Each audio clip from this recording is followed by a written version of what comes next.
Nessa aula, falaremos sobre os estilos arquiteturais.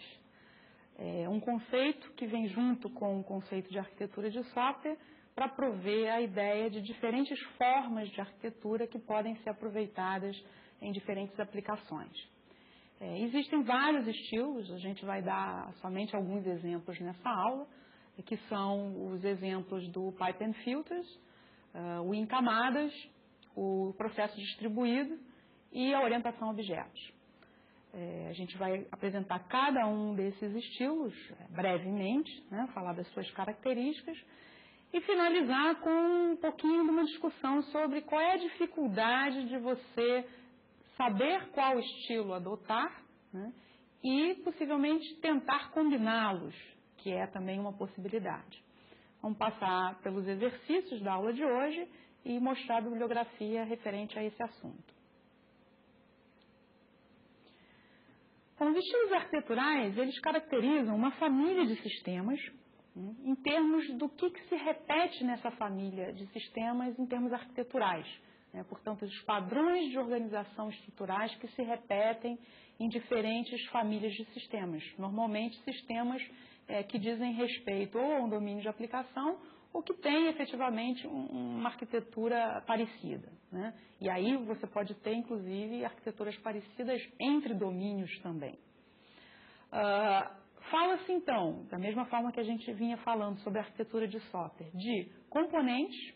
Então, para cada estilo arquitetural, a gente vai dizer quais são os componentes que formam esse estilo arquitetural, quais são as suas interações ou seus conectores e restrições. Né? Além dos componentes e dos conectores, o que eu deveria me preocupar ao adotar um estilo arquitetural específico? Então, como exemplos, colocando de uma forma genérica, nós teríamos como exemplo de componentes os clientes, os servidores, os filtros, as camadas, o banco de dados, né? Esses são componentes de uma arquitetura. E como é que eles podem se interagir? Eles podem se interagir por chamadas a procedimentos, que é um modo mais tradicional, mais comum que a gente conhece, mas podem se conectar, se interagir através da transmissão de eventos, enviar um evento para um outro componente.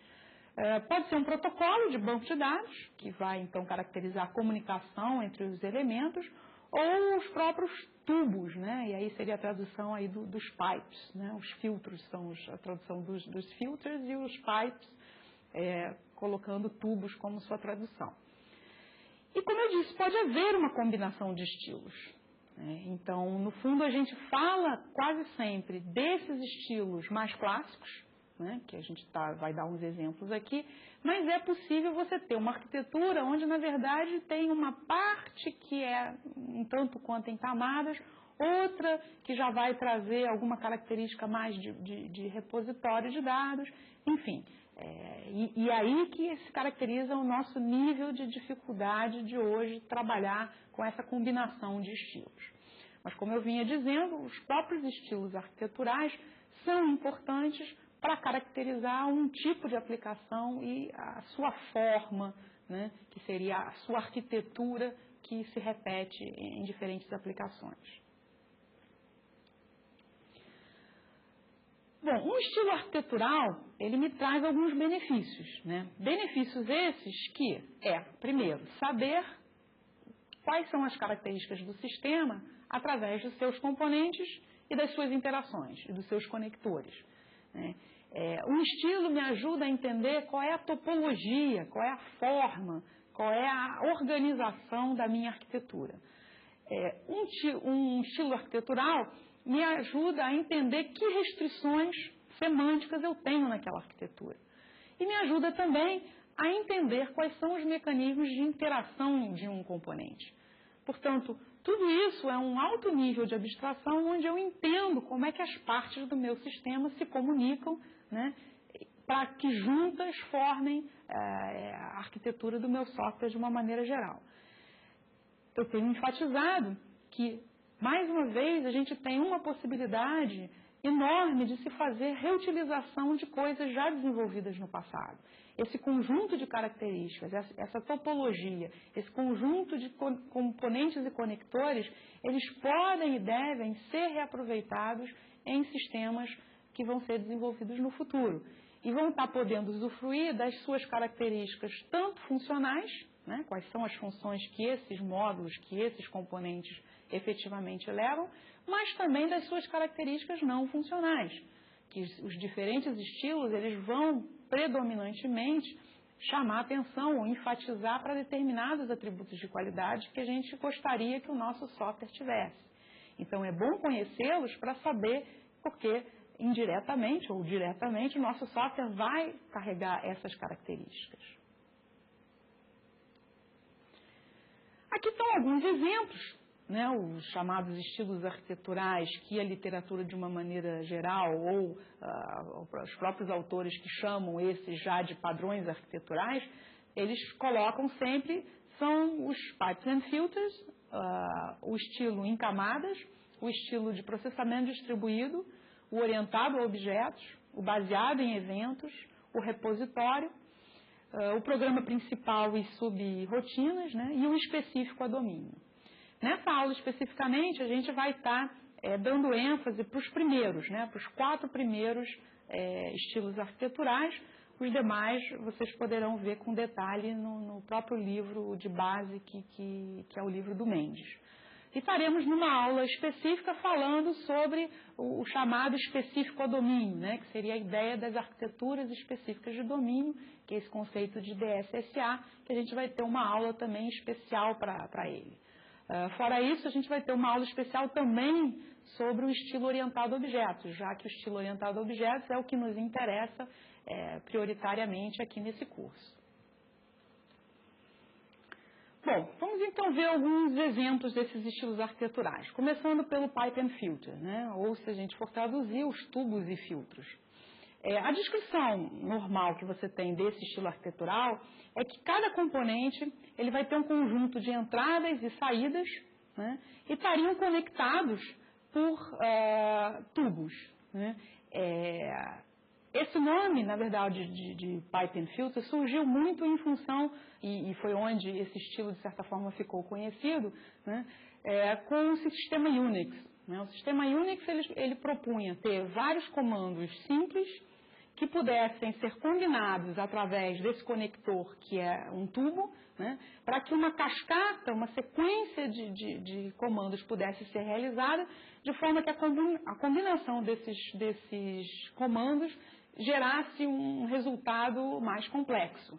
Né. A proposta aqui é que tudo que entra num filtro, e que de alguma forma é processado por esse filtro, há uma saída que é exatamente a entrada para o próximo componente, para o próximo filtro.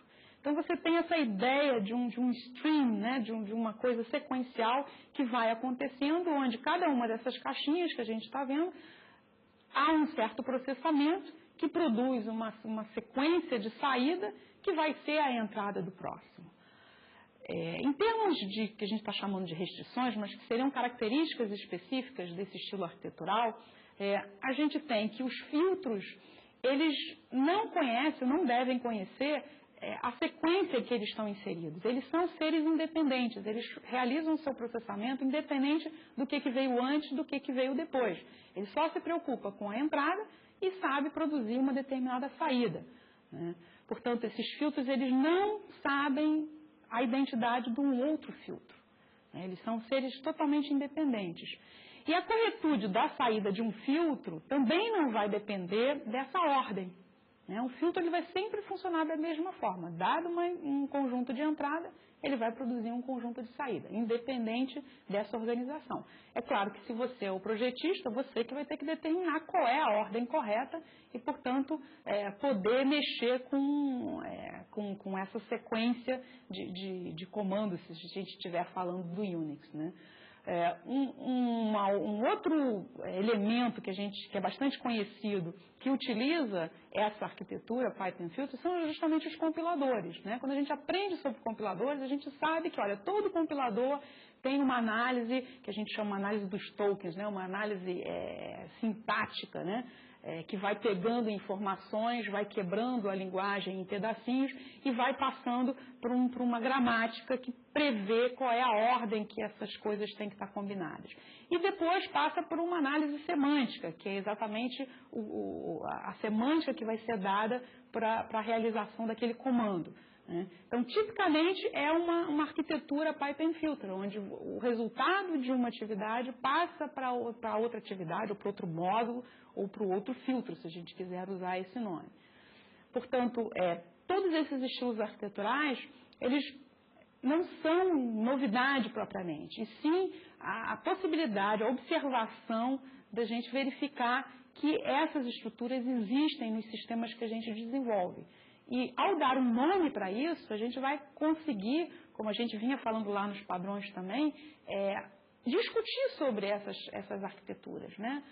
Se eu puder conversar com outro projetista dizendo, não, eu penso que o meu sistema tem que ter uma arquitetura de pipe and filter por causa disso e daquilo. Eu não preciso desenhar a estrutura.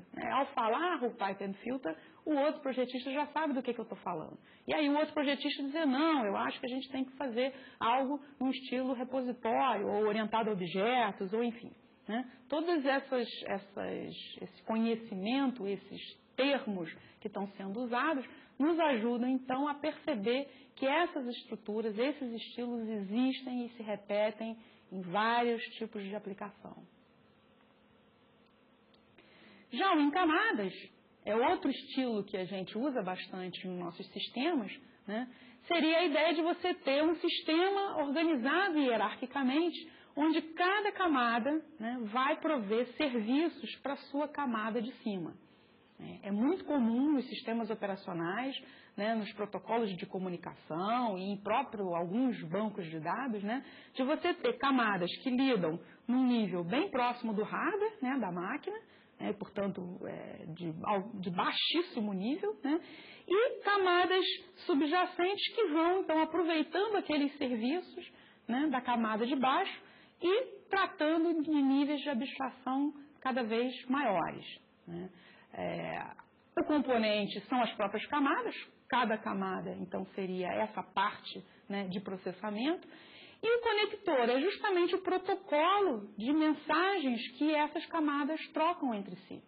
A ligação que eles têm é exatamente o protocolo de interação entre as diversas camadas. Em termos de restrições, você pode ter restrições topológicas que limitam a essas interações entre camadas. É possível que você tenha uma arquitetura de camada que seja restrita a somente utilizar o serviço da camada imediatamente abaixo. Já outras arquiteturas já colocam isso como sendo mais aberto, mais flexível. Você tanto pode usar o serviço da camada imediatamente abaixo, mas você pode usar todos os outros serviços das camadas abaixo dela. Portanto, mais de uma camada você poderia interagir. Então, é importante que, ao dizer que sua arquitetura está seguindo um determinado estilo arquitetural, você também descreva restrições, não só essas colocadas de uma maneira geral aqui ou no livro do Mendes, mas que você descreva especificamente quais são as restrições da arquitetura que você está desenhando, está produzindo. E isso vai servir como uma documentação arquitetural do seu projeto, do seu software. Já os processos distribuídos, a ideia é que você tem vários processos, e os componentes são os processos propriamente ditos, que de certa forma se comportam de forma independente, mas eles se comunicam, eles precisam se comunicar uns com os outros para poder gerar o resultado final. Então, o componente seria justamente os processos e eles se comunicam através das mensagens, do envio e recebimento de mensagens. Exemplo típico é um RPC, o pessoal que gosta de trabalhar com redes conhece muito bem esse estilo arquitetural de middlewares, de softwares, que tem essa característica distribuída, onde as restrições são justamente restrições topológicas da sua rede, por exemplo, é uma rede em anel, é uma rede em estrela, é uma arquitetura cliente-servidor, dependem da corretude do roteamento, das informações que estão sendo passadas na rede e da sincronização de mensagens.